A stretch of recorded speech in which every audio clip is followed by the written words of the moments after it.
Let me just introduce the first speaker, Grania McKittrick, who is a very good friend of mine. And she's the global outreach leader at Lorenzo's House, a global virtual organisation supporting families affected by younger onset dementia through healing in community, advocating for dementia justice and educating for a young onset dementia informed society. Grania will be joined by Alison McCarthy and Will Dean, who will share their experiences as children of someone living with younger onset dementia, and we'll all have our ears pinned for that. So thank you very much, and I'll hand over to Grania now. Thank you, Kate. And I am not going to use these mics because height is not my strength. But thank you so much to the Engaging Dementia team for providing us a platform today to really elevate the voices of young people with lived experience, because so often we see dementia as an older person's condition. So the voices of young people, of younger onset dementia, which is what we define at Lorenzo's House as those showing symptoms before the age of 65. So often in our world, young people, especially children, are left unseen, misunderstood and under-supported on a global scale, both locally in Ireland, nationally, internationally. So we're really here today, I'll keep my introduction really, really short, is to elevate the voices of two phenomenal advocates with lived experience, and they both use their personal experience in their professional lives. So I hope they will highlight what they do in their personal and professional lives today. A quick, tiny 30-second slide. Yeah, there we go. What we do at Lorenzo's House is we were founded in 2021. So I say we're a new organisation. We are not so new anymore.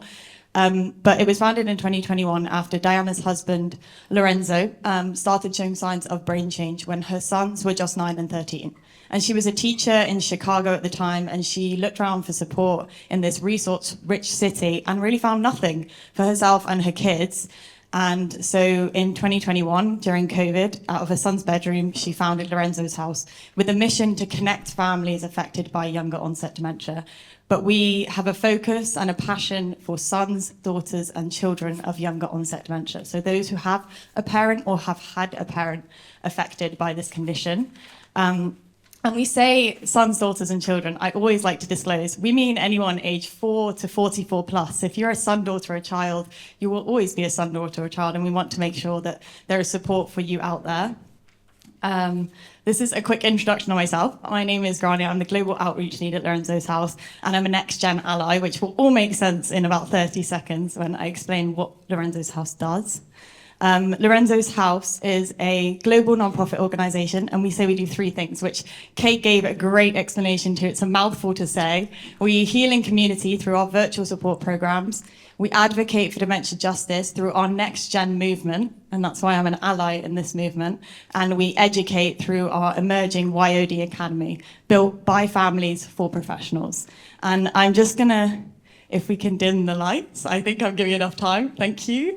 Show you a 2-minute trailer on NextGen, just to really show the faces behind the numbers when we talk about young onset.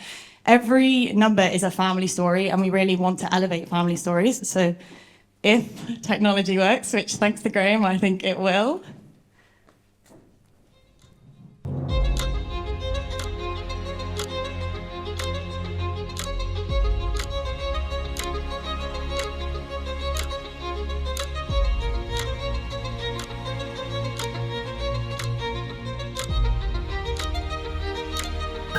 I am a son. I am a daughter. I am a child. And I am an ally. Of younger Onset Dementia. Younger onset dementia. does not wait. Neither will we. We are Next Gen.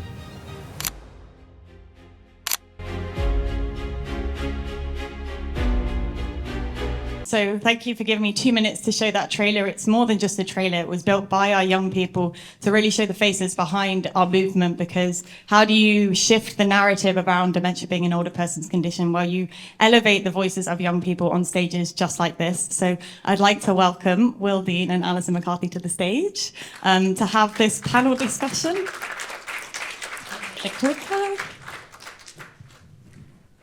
And this talk really is more of a conversation for everyone to learn, and it's to really raise awareness around young onset dementia, to dismantle dementia stigma and really show what dementia stigma looks like in an everyday life. And also to say to everyone here, join our movement, raise awareness with us, and this is how we bring change around. So without further ado, I'm in charge of multiple things, which is never a good thing for me. I would like to just hand it over to you guys to introduce yourselves a little bit. Will? Hi everyone, I'm Will, so I'm originally from North Wales. So I'm the son of a mum called Ronnie, so she was diagnosed with young onset Alzheimer's at 49. I was 16, my sister was 19, and I now kind of sort of chose to work in the subject. So I'm currently a Atlantic Fellow at Trinity for the year, so working with a focus on young onset dementia and young carers. But yeah, thanks for letting us hear. My name is Alison McCarthy. I am the daughter of Mary McCarthy. My mom was diagnosed with young onset Alzheimer's in 2014 when she was 55. I was 20 at the time, and her symptoms started when I was about 16. I'm now officially the National Activities Coordinator for the Alzheimer's Society of Ireland. I started there 2 years ago, and I also run our youth program, Creating a Dementia Inclusive Generation, in order to provide education for schools, secondary schools across the country and youth groups, so that young people, whether it's their parent, a friend's parent, their grandparents, whoever it is, don't have the same experiences that I did and don't know where to go to ask for help. But yeah, the whole reason I'm in dementia is because of my mom. My degree is in theatre, and I'm currently pursuing a master's in dementia studies with Stirling University as well. So it very much became a passion project and a life choice to not only support, to learn more about dementia, but to help young people not have experiences like I did.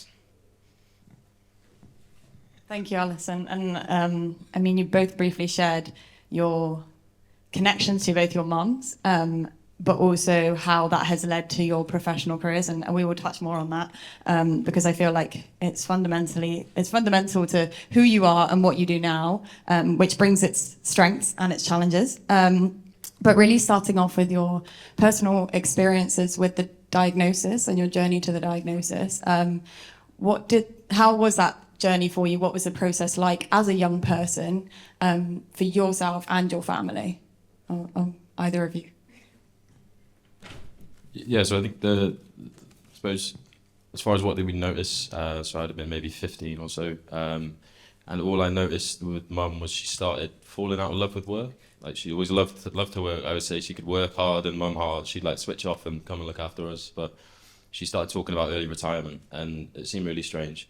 And then maybe a year, probably 2 years later, or a year or two later, I remember there being a discussion about, I have dementia or Alzheimer's, and basically she went through a year or two of going through the diagnostic process completely alone. She told no one. She didn't tell my dad, my sister, because she was hoping there'd be nothing to tell. So I only now think, I wonder what it would have been like going to work and going through this process of having to, go to a GP multiple times when they say it's menopause, it's depression, it's, and they're like, no, she's like, no, it's not. You're having to fight to try and get news. And then the diagnosis process, as far as I know, was, I think she got a phone call saying you've got dementia, get your affairs in order. What about medication? Oh, there's nothing. They basically get ready to die. That was effectively the message. And then we got kind of told and brought in. And for me, it was, what can we do? We think about a cancer diagnosis, what can we do? And then how long do we have? And then we were kind of left with a feeling of 2 to 5 years. That was a sort of suggestion. Obviously, you can never really know. So then it meant that, initially mum was suicidal. Me and my sister would worry about her leaving the house, and kind of also understood that. I think it made sense in some ways. But then, through some chance encounters with Dementia UK in the UK, a helpline, that really was the first thing that gave mum hope. And then she eventually got involved in advocacy, and that really turned it. But at the time, all I knew of dementia was a grandparent with Alzheimer's in a care home. So I always thought old age, memory. And then when I went to the internet to frantically search, nothing really answered my questions. And I think that hasn't changed all that much. I think So yeah, it was lots of questions, lots of uncertainty, and then we didn't tell any family, like beyond the immediate family, for about 3 years after diagnosis, because she said that she saw in the community how people were treated with a diagnosis. Eventually then she says she sort of came out about it and got involved in the advocacy stuff, and that really turned it around. But yeah, I think that's my experience really. Thanks, Will. I guess ours was kind of different. So my mom was going through a lot when she started to show symptoms. She was probably menopausal. She was being made redundant, and it was only her and her boss that were in this company. So it was a really bad situation. There was a lot of stress. I was 16 and very hormonal, let's be honest. So we both had lots of hormones happening. But one of the things I really, really remember happening was I was at my friend's house, and my mom texted me, and just the way this bus worked, it only came every hour, but it would basically take me all the way home. And I was like, oh, like we're actually just gotten into this thing. Like, can I stay and get the next bus? And mom was like, yeah, that's no problem. She knew full well where I was. This guy, Christian, he was one of my best friends. She was perfectly fine with it. And then maybe half an hour, if even later, I get this angry phone call, like, where are you? You're not home for dinner. Like, you said you'd be home at this time. And I was like, no, you said I could come home in an hour. And she was like, no, because you won't be home for an hour after that, because the way the bus goes. So she came to collect me, and she was really annoyed. And I was like sitting in the front seat on my phone being like, oh my God, my mom is so mean. And I hear a beep, and a truck is coming towards us. And this is like an estate road. It's not a big, busy main road. It's like there's a school on one side and a centre on the other. And she goes back into her lane, and she's like, why didn't you tell me there's a bus coming, or a truck, or whatever it was? And I was like, because I don't drive. Like, I'm not looking, and that's not my job. So I refused to get in the car with her. So that was a big thing for me, where I was like, I had read a book when I was 13. This is where the whole thing starts. I read a book when I was 13 in the library that told me something about aggression and memory loss to do with Alzheimer's, and that stuck in my brain. And that's part of the reason I love the youth program, because it could be today, it could be tomorrow, it could be in 10 years, something might stick in one of the kids' brains. And I was like telling for years she has Alzheimer's, but everyone was like, she can't. She's in her 50s. The thing for my dad was she worked on computers her whole professional life in one of the first fully computerized offices in Limerick City, and Word updated or Windows updated, and she could no longer put a document in a file. So she went from being able to type and handed a laptop instead of a normal computer keyboard, and she couldn't type anymore. She couldn't stand on escalators. So all these kind of things, that's what my dad saw. So it took about 4 years, I would say, from the onset of symptoms. But we went about it apparently backwards, according to the neurologist. She went to a clinical psychologist and was diagnosed with no new learning. Her first MRI didn't really show anything, and we only got it because a friend offered to pay for it, because we're on medical card, and they were like, this is ridiculous. I'll pay for it. It showed nothing.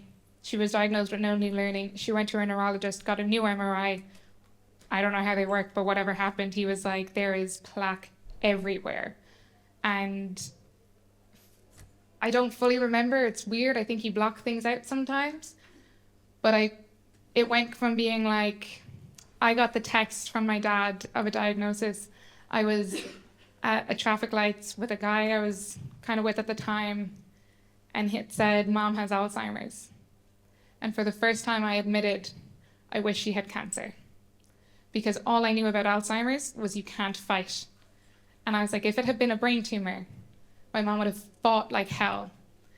My mom is nonverbal, and she's in a wheelchair, but she has been living with dementia since realistically at least 2010. She has fought like hell. She is still here. And that is what I want to teach other people now as well, but with the resources. So maybe she would have been better if we had more resources. But yeah, does that answer the question? I went on a tangent at the end.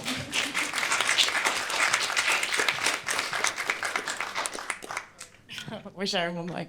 Thank you, Alison, for sharing both your mum's journey and your dad's navigating the process to a diagnosis, and Will, yours too. And you both shared so much of your parents that I think we can all see a sense of the fighting passion that your mum has, and Will, your mum's sense of resilience to almost hide it from the family in a sense to protect you both. But you both talked about the gaps in certain senses, and what have you found are the challenges? What were the key challenges that you guys have faced through the process to a diagnosis and now as young people when we talk about younger onset dementia? So I think for me, there wasn't much challenge in the diagnosis because we weren't really involved.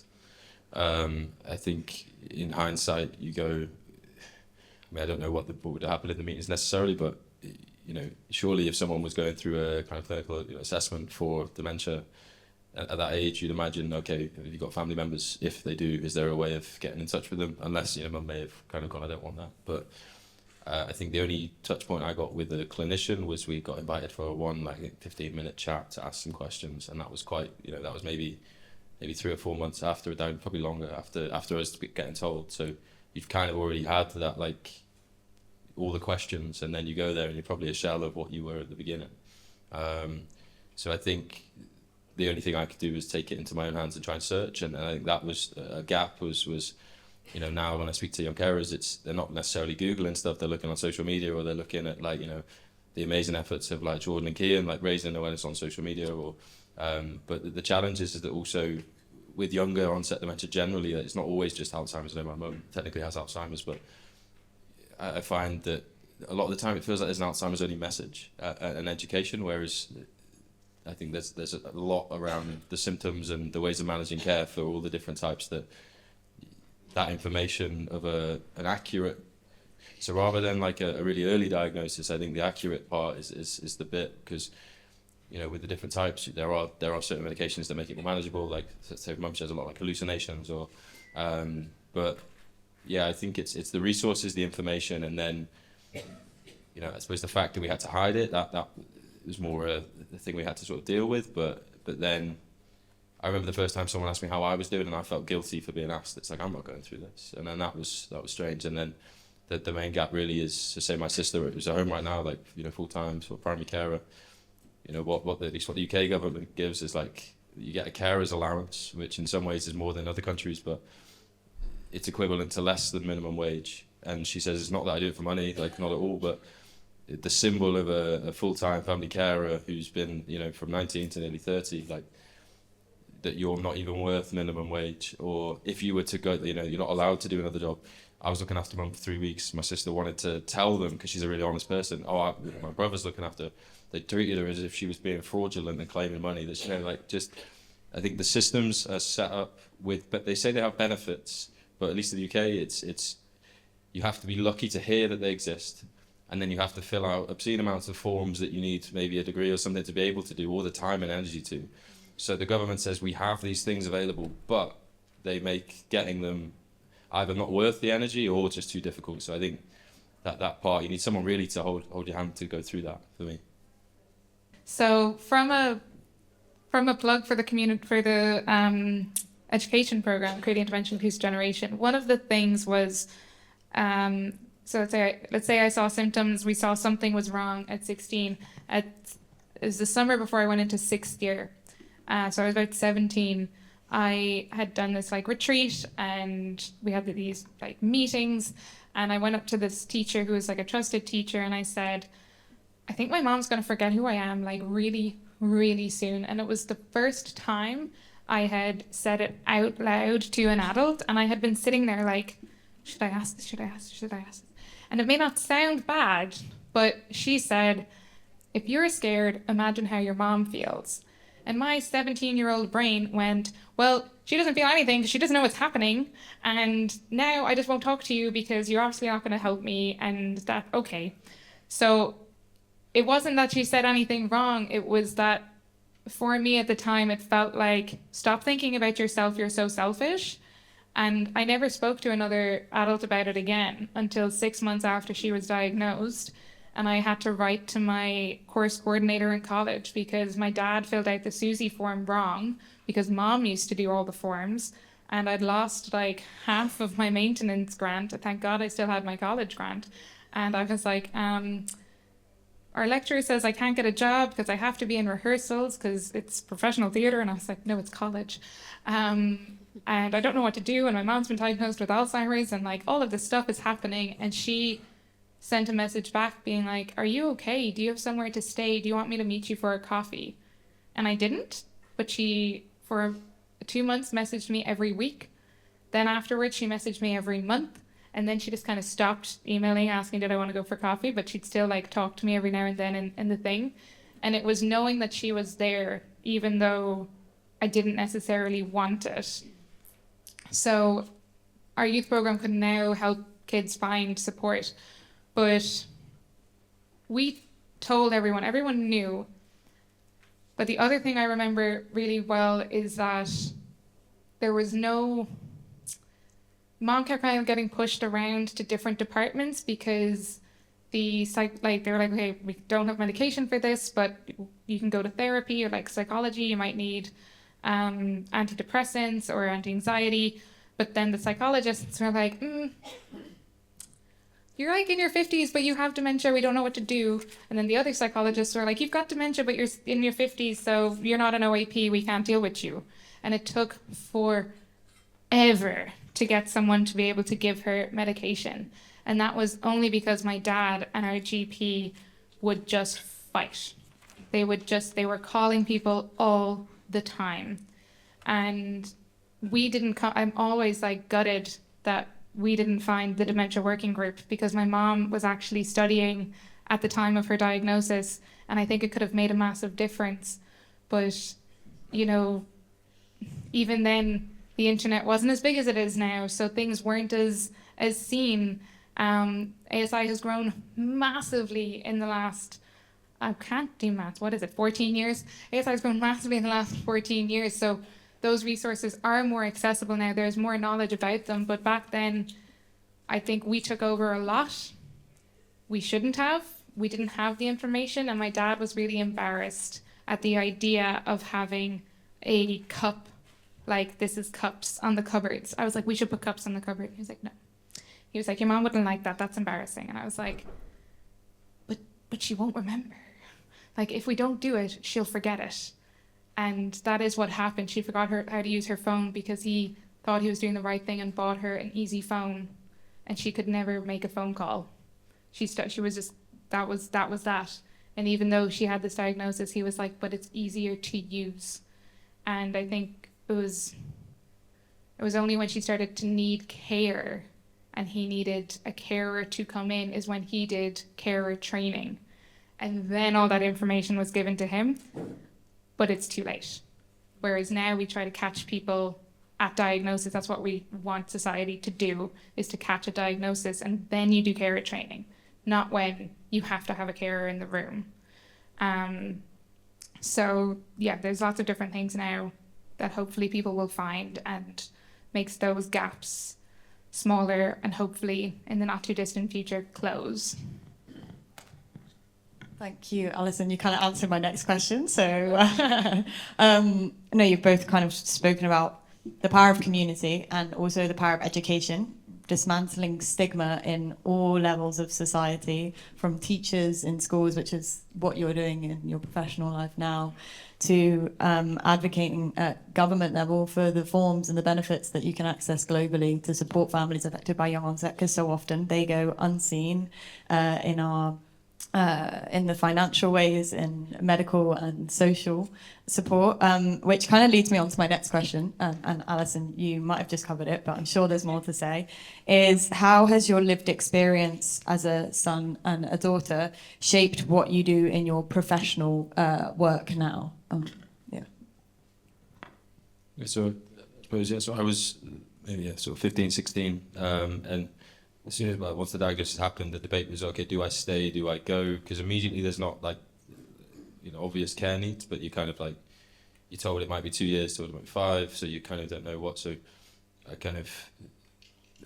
was thinking it was two extremes, but I found for me the answer was in the middle. So I sort of moved not too far away, sort of 17, and set up a small business, and then was kind of back and forth or having them over. And I think for the first maybe 3 years, because I've not really been allowed to tell anyone, I sort of kept it in a box because I thought it was the one thing that would pull the rug from under me. So I just try and just go, oh, that's the thing going on. But in my spare time, I then started going, okay, I want to try and make a difference or help in the ways I maybe knew how. So I started doing like kind of running challenges, like to start with marathons, and then sort of sillier things to raise money for dementia research initially, because I went, oh, it might be a part of the solution. So then in all my spare time, I was doing those things, and what I found was the conversations that happened, and you realise how many people are impacted by dementia and everywhere. And then I kind of went, oh, I want this to be my kind of, I want to work more in the subject or learn more. So eventually I then got like my sort of trade was marketing. So I worked at a research charity doing all their marketing. And then, kind of got more involved in advocacy but really around young onset dementia, because I think so much of the stigma is this assumption that dementia is old age. Young onset kind of dismantles that idea, in my opinion. So I think the more I can raise awareness about that, whether it's to the government or to local people, to anyone really, and then the unique needs and requirements of younger people who care. Most of them won't identify as carers, so that's a hard part of measuring how many there are.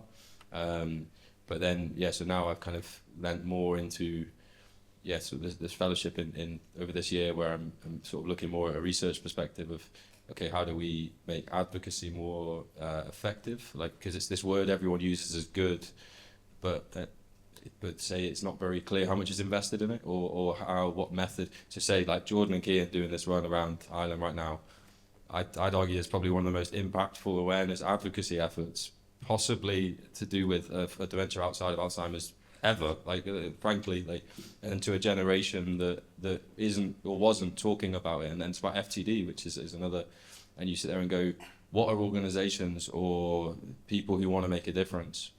No one's really going, what are they doing that's working really well, and how can we have grassroots advocacy investment budgets or grants to help people like that, like lived experience who they've got the commitment, the energy, but they're just looking for places to try and make a difference. So my kind of personal experience is now I suppose fully my life, but it informs every decision I make. So I chose Ireland. You could choose between kind of Ireland and the US. I chose Ireland, so I'm a ferry ride away from home.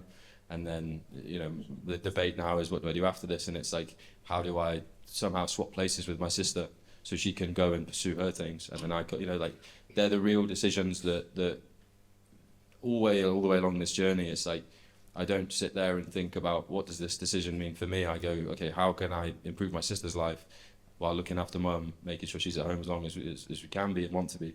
It's part of it. And it means you're always surrounded by the subject. It means somewhat you become numb to it.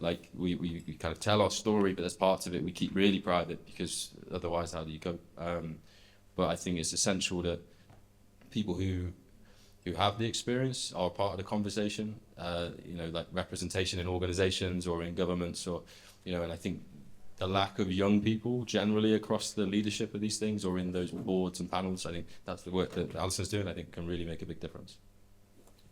Thank you. So I was just trying to think there about how I got here, and even though I was the same age as Will when things started, I wasn't the same age when the diagnosis came in, so I very much was I'm still studying theatre, this is what I will do. But even at that age, on my CAO form, there was a shocker of general science in UCC, because it was actually less points than my theatre degrees. And that was the idea there, was if I didn't do theatre, I didn't want to do anything related to theatre. And I was like, you know what, I'll do neuroscience. Probably good that I didn't. Don't know if I'd kept it up. But then for years I was working in theatre. I did my final year project as a dementia-specific play. It was an adaptation of Midsummer Night's Dream called Puck and the Lovers, that was designed from page to stage for people living with cognitive impairment. I should really bring it back one day. But I worked professionally in theatre until I was 25.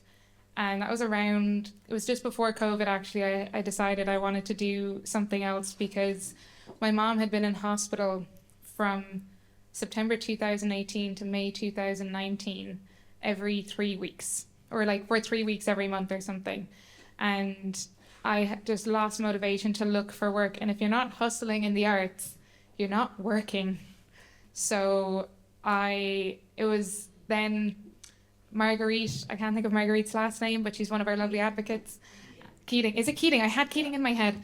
Marguerite Keating was on a documentary on Virgin, and I wasn't watching it, I walked into the living room and I see this girl who's getting ready for her debs, and her mum has dementia. It was the first time since I was 16 I had ever seen anyone who was a teenager who had a parent living with dementia. I can't remember if Kira was in it or if it just came up with the drat, but the drat came up and I called Kira O'Reilly, and the rest, as they say, is history. Basically, from that moment, I started trying to get into ASI, so much so I applied for her job. Rightfully, she got it.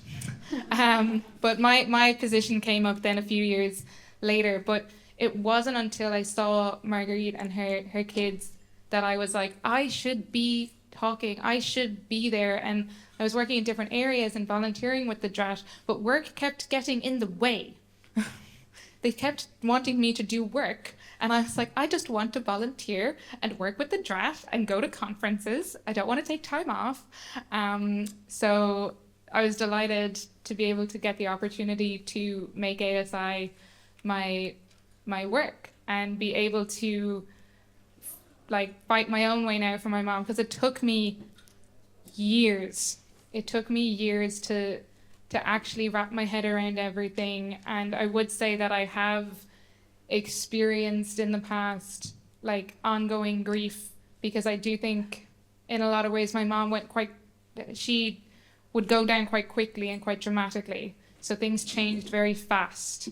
So you're constantly getting jerked.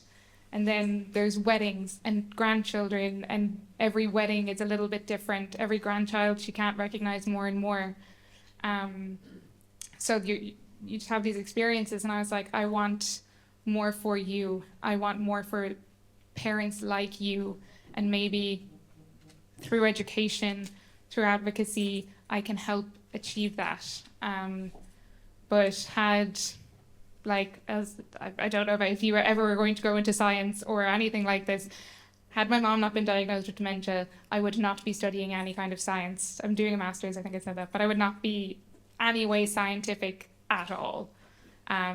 So I love where I am, and I wouldn't change it for a thing unless that thing was my mom. Does that make, yeah. Anyway, that's not wrong. Yeah.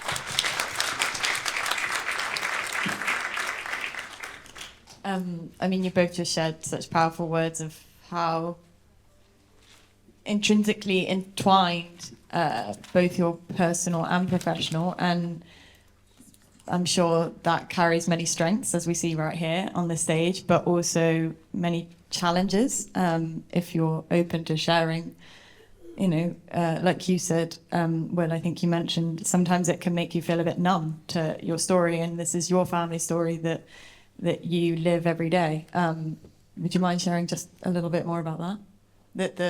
The strengths and the challenges that come with this intertwined relationship. I think there's a hunger for learning and kind of looking down every rabbit hole to do with the subject, because we go, how does that help, or a family situation, or so it means that I spend a lot of time just trying to understand when they talk about risk factors and all this stuff. And I think a big worry and concern of almost every young person whose parent has dementia is that they'll get it themselves. I think that's a huge worry. And actually, obviously, the chances of getting genetic dementia is extremely rare. But I think it's a worry that goes on in all of our minds. But yeah, I think the strengths are that it means, say, within, like I said, I would never have got into any form of research, or I never went to university before this experience. And I think it means that when we're around the more kind of traditional researchers, at least for me, I always am kind of conscious of when they say they're doing PPI or public involvement, public patient involvement, like it's really going, okay, is it tokenistic? Is it tick box? Are you just bringing them in at the end to go because funders say you need it, or are you actually asking them, is like, how does this get implemented in the real world, the world that matters most to them? So I think being able to be in those conversations and wearing that hat means that hopefully informs that work to be more meaningful and implementable to the people that it will impact. But then also it's asking the questions that they're very, like putting the pressure on the people from whether it's policy around care, policy around access to support benefits, all these things. Like I think, and that's where I kind of have a thing around advocacy, because it is, I think if you look at cancer, HIV, anything that's had a massive stigma shift, some of that's down to obviously treatments, and but then there's hundreds or thousands of grassroots advocacy organizations, people making noise in their communities, whereas in dementia, at least from my experience, it's only the large national charities organizations that they are the only voice generally, or there's regional support services. So I think there's an opportunity there for smaller scale, but supported through the large organizations too. I think advocacy is organized noise. There's so many people who want to make a noise, but the politicians only hear it when it's channeled in a certain direction, and the advocacy cracks the policy door open for the political planners and the economists, and to go, here's the plan we've had on the shelf to get delivered. So, yeah. How can more people be involved in advocacy? And I know I'm aware of time, but I've got to keep going. I feel like Will's question was easier. How can more people be aware or involved in advocacy? I think that's just really hard, because I think you can be like an ally, so you can be someone who has maybe not directly lived experience, but you have friends that have, like, let's say my friends that have that experience of growing up around it and seeing my mom develop and wanting to support. But I also think in being a child, whether your parent is early onset or, over 65, it doesn't matter. You are always a child. Everyone in this room is someone's child. Getting to a point of advocacy is really hard, because you have to be able to see an advocate, I feel, because that's my experience, to become an advocate. So I really don't know how to answer your question, Grania, I'm so sorry. But it's just about finding your niche, maybe, or getting people to find their niche. I think if it hadn't been for the way I was able to communicate with Ciara O'Reilly, who runs the Dementia Research Advisory Team, and many of you probably know her, if I hadn't been able to connect with her the way I did, I probably wouldn't be sitting here, because it was a nerve-wracking thing that I was like, right, I'm going to make this call, I'm going to put myself out there. And if that call had gone a different way, if our personalities clashed, or if it had felt awkward, I might have been like, I don't want to do this. So I guess getting people into advocacy is for organizations like ourselves in ASI, like Engaging Dementia, Dementia Ireland, Lorenzo's House, providing doors that can be opened, and different doors, because someone might find Lorenzo's House as an example, and then through that find the ASI and be able to support, or they might see the FTD brothers and see their own face and want to get out there. So it's just then, when someone comes to you, if you run any kind of organization, if you're any kind of advocacy lead, if someone comes to you and says they want to get involved, and maybe they're just not yours, it's just not your style, or it's not the kind of thing that you do, or whatever, make sure you send them on. Like, it's like, oh, we don't really do that kind of races, as an example. We've never really done a race. We don't really know how to do that. We don't have capacity. But we can put you in contact with these brothers, and they can help you figure out how to do that, because advocacy and people in it is vitally important. But at the end of the day, all the charities, all the different companies and everything that work towards advocacy, they don't have endless resources. We need to be friends. We need to share with each other. We need to acknowledge when we do not have something, they do, and vice versa. Does that kind of answer the question? You answered it quite perfectly. It's talking about community and collaboration on one end, but also being an ally on the other side is leaning in and listening to those with lived experience, truly understanding their experience to go, okay, how can in my life, how can I make one change? How can I speak up for those that maybe don't have a voice, or elevate the voices of those that do want to speak up? And so you answered that perfectly. And I know we have 1 minute, so this kind of closes it off perfectly. We have a couple of minutes for questions, maybe. If maybe in one sentence, what would you want to see change? What would you want to see in change, or what would be one thing you would want the audience here to better understand about younger onset dementia, if there was one thing you could leave the audience with? I think that it's often marketed as rare, but when you think of the numbers, or the like, let's say if it's 8 to 10% globally, you go that's millions of people. And we heard yesterday from Ema talking about Down syndrome dementia. That's essentially 6 million people who are under 65. So it's not rare, and it's. Yeah, that's the main thing. It's not rare, and you will come across people and families with it. Exactly. And I think I'm going to answer kind of more from my personal point of view as a daughter or as a child, as opposed to just in general. I think it's really, really hard. It's very hard to be the child of anyone. It doesn't matter your age, doesn't matter the diagnosis, but it's very hard to be the child of someone with young onset dementia. I would say particularly in the earlier days, because you are still a child, and an actual age child, not just the fact that that is your parent, but by age, legally a child. And your parents, like, I love my parents, they're my parents, but there's anyone in this room whose parents haven't annoyed them, particularly when they were children. So when you're fighting against that dynamic, like my dad trying to raise me and my mom trying to raise me as she slowly in the beginning deteriorated cognitively, and my dad had to increase how he was looking after her and me, and I just wanted to be seen. I would forget my lunch and call my dad and be like, can you come bring me food? Because I just needed my parent, and I couldn't get that anymore from my mom. And I would still argue with my mom. I would still have fights with her because she still frustrated me. And then you had to stop and be like, but she's sick. So just to be kind to the children, whether it's young onset or if it's a grandparent, to be kind to the children, to understand that they're still children and they still will react to their parent as they would if they are frustrated, because that's just, we're humans, that's just how we are.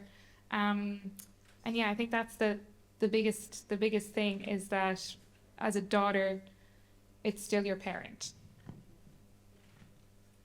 Thank you. And I know we're at time, so I just want to thank everyone and to the panelists here for this conversation. And if you go away today, learn one thing, that the voices of young people are really important to be in dementia and dementia conversations. So please include them in your day-to-day works, in your lives. So thank you guys. Thank you.